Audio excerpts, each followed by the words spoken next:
మంత్రి ఆయన కాదు. నాకు అర్థమైంది సార్, నాకు అర్థమైంది పాయింట్. నేను నన్ను చెప్పనియండి. రెండోది ఏం చెప్పాడంటే కొన్ని జిల్లాల్లో భూ కబ్జాలు అంటే బోత్ 3 పార్టీస్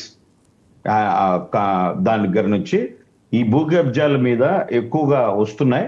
అటువంటి వాటివి నేను పర్సనల్ గా జిల్లా పర్యటనలో మీకు చేస్తాను. అన్ని అవే ఎత్తుకొని వచ్చి జనవాణిలో పడిపోతే అన్ని తీసిలేకుండా త్వరలో నేను జిల్లా పర్యటన చేస్తాను. ప్రతి జిల్లాలో ఈ భూ సమస్యల మీద మనం పరిష్కరించుకుందాం అన్నాడు. అంత తప్పితే ఇంకా వేరే ఏం లేదు సార్. నాకు 2 నిమిషాలు ఇవ్వండి, నేను చాలా రాసుకున్నా. తమ్ముడు గట్టిగా వస్తున్నాడు సురేష్ ఆవేశంగా. ఫస్ట్ డైలాగ్ ఏంటంటే ఆయన నవ్వాలో ఏడవాలో తెలియడం లేదు అన్నాడు. ఎస్, ఎందుకంటే అదొక్కటే ఆయనకు వాళ్ళ నాయకుడి నుంచి వచ్చింది. ఎందుకంటే అతను నవ్వుతున్నాడో ఏడుస్తున్నాడో కనుక్కోలేవు. ఏడ్చేకాడు పోయి నవ్వుతాడు, నవ్వే కడిగి పోయి ఏడుస్తాడు జగన్మోహన్ రెడ్డి. పాపం అతను ఇప్పుడు ఏడుస్తూనే ఉన్నాడే, నవ్వు ఇంకా రాదు ఇప్పుడల్లా, మళ్ళీ చూడలేం మనం ఆ నవ్వును. తర్వాత ఆయన నేను అడిగిన దానికి ఎక్కడా సమాధానం చెప్పలా. అరచేతిలో వైకుంఠం అని ఒక సినిమా. అరచేతిలో వైకుంఠం అంటే ఒక్క నిమిషంలోనే ముగిస్తా.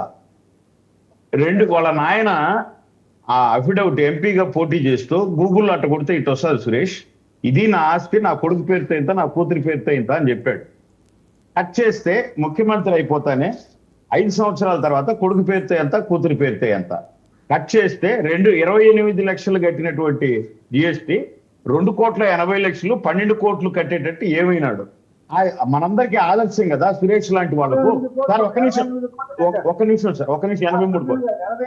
ఇప్పుడు మీలాంటి వాళ్ళకి ఆదర్శం కదా, అటువంటి వాడిని ఆదర్శంగా తీసుకోమంటారా? ఎక్కడ ఏం చేసి సంపాదించాడు ఆయన? ఎట్లొచ్చింది? ఒక ముఖ్యమంత్రిగా, ఒక ముఖ్యమంత్రి కొడుకుగా సంపాదించింది. ఆయన్ని మీరు పవన్ కళ్యాణ్ గారితో పోలుస్తారా?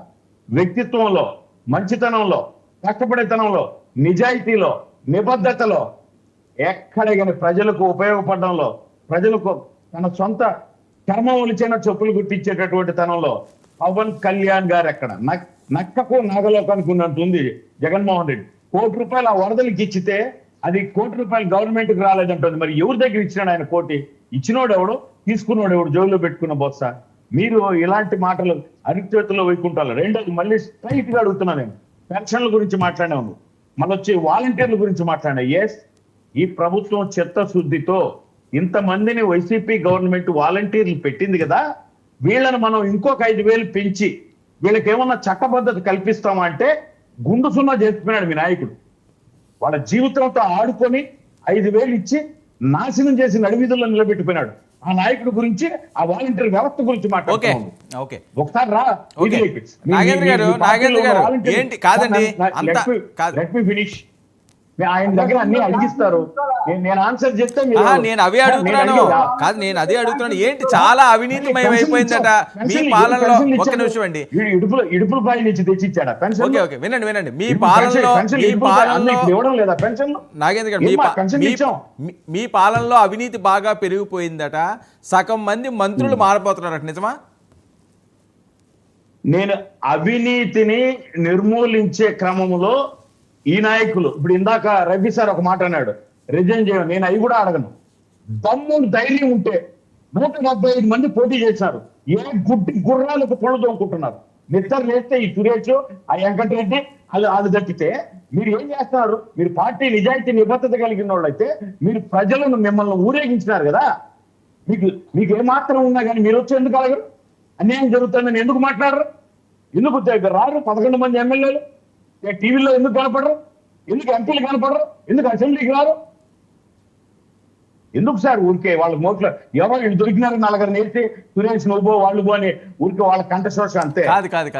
కాదండి, ఇది అన్నది వైసీపీ వాళ్ళంటే మీరు సీరియస్ గా తీసుకోవాల్సిన అవసరం లేదు. ఓకే, విమర్శిస్తున్నారని కృష్ణాంజనేయులు గారు చెప్పిన మాట, పరిస్థితి బాగోట్లేదు, సగం మంది మంత్రులు అవుట్ అయిపోతున్నారని. సార్ నేను ఒక విషయం చెప్తా. అదిగో పులి అంటే ఇదిగో ఏమో అంటే ఘాట్లో గట్టేయమంటారు. అవన్నీ ఇప్పుడు ప్రతి ప్రభుత్వంలో, ఏ ప్రభుత్వంలో అయినా అధికారులు ఇంకో చోట తప్పుదం జరుగుతుంది. దానికి ఏం చేస్తారండి? ఇప్పుడు గోడ పడిపోయింది కాదన్నారా? దీని వెనక ఇప్పుడు సురేష్ వచ్చి గోడ పడిపోయింది, చంద్రబాబు నాయుడు గారు, పవన్ కళ్యాణ్ గారు తోచినారు దీన్ని అని చెప్తారా? ఇటువంటివి కాదు సార్. ఇప్పుడు అవినీతి అనేది ఉంటుంది, కానీ మా మొదటి ధ్యేయం కూడా, ఈ ప్రభుత్వం ధ్యేయం అవినీతిని నిర్మూలించడమే. అంటే మీరు అడిగిన పాయింట్కి ఆన్సర్ చేయండి. మీరు చేసిన సంవత్సరంలో అప్పు ఎంత, మీరు నొక్కిన బటన్